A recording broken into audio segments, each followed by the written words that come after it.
A good logo is simple. Complicated logos aren't bad because they're ugly.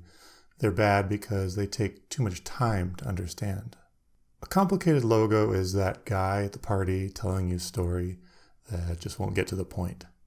Logos go by different names: icons, symbols, identity marks, word marks. Don't get too caught up in the names because all of them essentially do the same thing. They identify an organization. You don't have to know how to draw well to be a good designer. However, I have noticed that logo designers in particular are often pretty good at drawing. Let's look at some work. This logo does two things and does them well. The R shape references Rosalind, the business owner, and the thread and needle tell us what the business does. Super simple, right? On a more subtle level, there's a nice contrast between the rigid needle and the curvy thread. The dynamic between the two makes it interesting visually. This is a logo for a construction company, and the execution is similar to the one we just saw. It does two things well. The S references the name of the owner, and the nail references construction. Another nice touch is the heavy thickness of the nail. It's sturdy and feels appropriate for a construction company. This logo requires multiple encounters with the brand before it makes sense.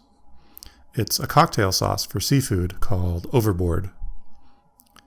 It combines what it is with a symbol of the company name. Individually, the shrimp and the buoy are two different concepts, and the designer kind of smashes them together here. But he makes it work stylistically. Notice how the shrimp curves nicely into the buoy. My only issue with this logo is if someone saw it independently of the cocktail sauce, it might not make sense. But if the majority of people encounter the logo on the bottle while they're using it, then it's not so bad. Here's an example of a word mark. It was created in the late 70s when Virgin was a small record label. The energy of the writing and the up to the right angle is a good match for the personality of the brand. You may be wondering, when should you design a symbol and when should you design a word mark? If the client is a small startup without a big marketing budget, you might want to consider a word mark. It takes a lot of marketing and advertising dollars to make a symbol like this or this mean something to people. So why doesn't everybody use a word mark?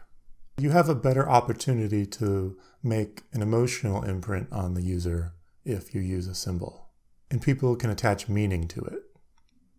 Doesn't this just feel so much bigger than this? Here's another word mark. This is fun.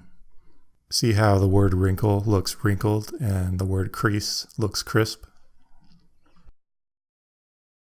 This is a combination mark. It uses both words and icons. Notice how the type is in all caps, which helps with readability. Some other examples of combination marks are Adidas and MasterCard and Taco Bell. A combination mark ensures that people recognize who the company is.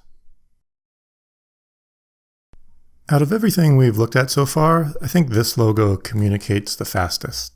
That's because 75% of this is a dog, so you recognize it right away.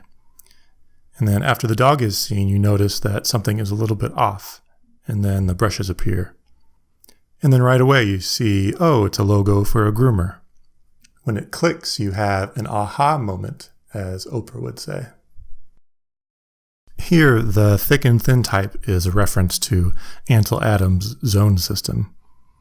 His zone system was a way of exposing varying amounts of light to different parts of a photo. For people like me who had to research this, the logo works less well. However, if the majority of the audience for the logo are photographers, then it's probably okay.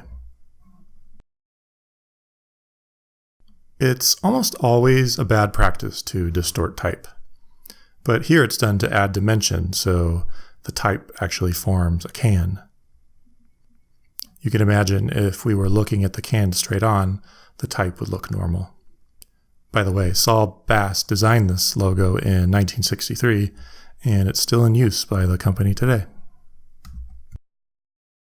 I think there's a law in graphic design that says any discussion about logos must include the FedEx logo. All of the logos we've seen so far have used imagery to convey their message, but this one does it with negative space. See the arrow there? Once you see it, it's impossible to forget.